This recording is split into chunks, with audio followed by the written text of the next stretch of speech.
Assalamualaikum warahmatullahi wabarakatuh. Selamat pagi anak-anak semuanya. Pada kesempatan hari ini kita akan mempelajari materi hakikat bangsa dan negara.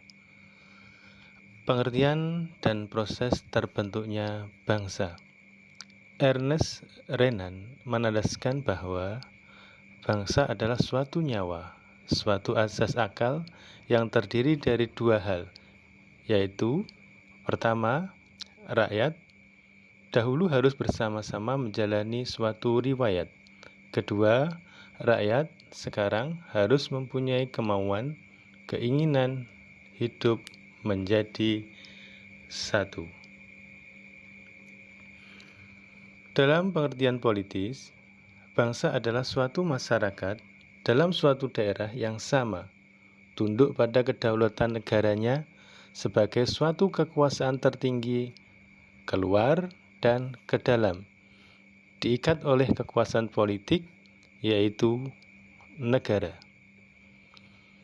Unsur-unsur terbentuknya negara yaitu keinginan untuk mencapai kesatuan nasional, keinginan untuk mencapai kemerdekaan dan kebebasan nasional sepenuhnya, keinginan hidup dalam kemandirian, keunggulan, individualitas, dan kebebasan, keinginan untuk menonjol di antara bangsa-bangsa dalam hal sebagai kehormatan, pengaruh, dan prestis. Unsur pokok terbentuknya negara adalah rakyat, wilayah atau daerah, dan pemerintahan yang berdaulat. Faktor terbentuknya bangsa menurut dasar identitas, yaitu primordial, sakral, tokoh, sejarah, Bhinneka Tunggal Ika, perkembangan ekonomi, dan kelembagaan. Hakikat negara.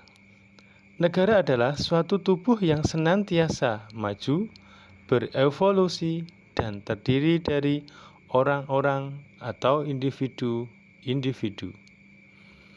Unsur terbentuknya negara dapat dibagi dua, yaitu unsur pokok dan unsur tambahan. Unsur pokok terbentuknya negara adalah unsur mutlak yang harus ada pada saat negara didirikan. Unsur ini disebut konstitutif. Unsur pokok itu meliputi rakyat, wilayah, dan pemerintahan yang berdaulat. Unsur tambahan adalah unsur yang tidak mutlak ada pada saat negara berdiri, tetapi unsur ini boleh dipenuhi atau menyusul dipenuhi setelah negara berdiri. Unsur tambahan terdiri dari pengakuan de facto dan de jure. Terbentuknya suatu negara dibagi menjadi tiga: proses secara alamiah, proses secara faktual, proses secara teoritis.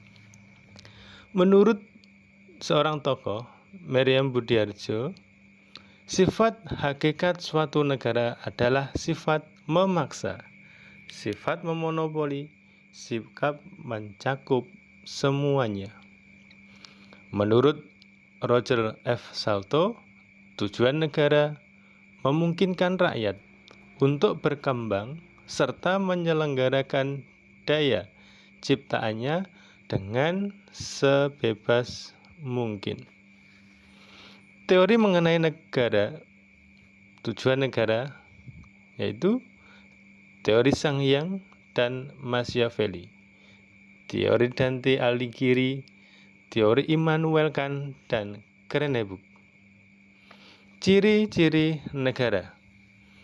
Coercive instrument atau alat yang memaksa. Zwangsordnung atau alat-alat tata tertib yang memaksa. Top organization.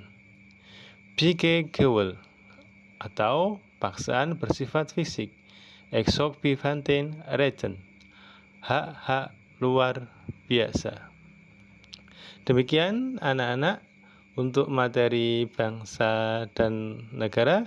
Semoga bermanfaat. Terima kasih. Assalamualaikum warahmatullahi wabarakatuh.